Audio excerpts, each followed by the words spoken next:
هلا فقت صار أكتر من مرة وهن مش عم بيفيقوا، وأنا لحالي ما بعرف أعمل شي. والله العظيم زهقت. اليوم عطلة ماشي وبصيح. يا طارق طارق، ما بدك فيق يا ماما؟ صارت الساعة 1 يا ماما، امتى بدنا نفيق؟ قال بعد شوي. شو بعد شوي يا ماما؟ بدنا نضل نسهر في الليل وبالنهار ننام؟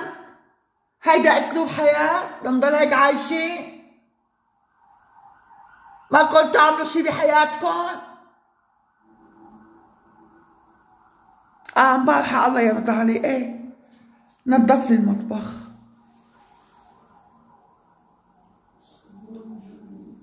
عم بيقول لي صبرا جميل.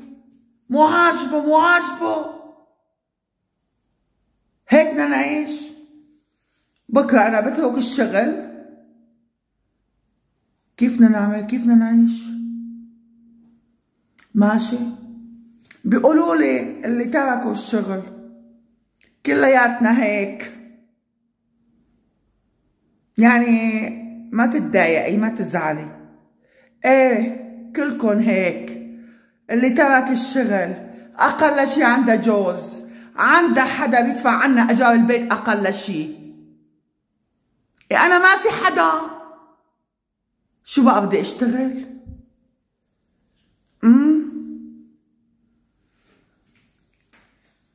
ممنوع نشتغل بالمستشفيات نحن او مراكز صحية. شو؟ ما عنا اذن مزاولة مهنة بالدولة اللبنانية. اي والله. واولادي مش عارفين شو الحكاية وشو راح يصير. كام يوم وخلص ما بقى في شغل، بدنا نشتغل بالاكل. اوكي، منضل نايمين؟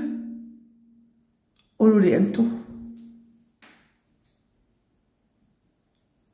مندوم هيك نقعد ونتفرج ننطر رحمة الله، ولا نعمل مثل هدولك باللايفات يدقوا يغنوا ويرقصوا هن واولادهم عشان يجيهم دعم؟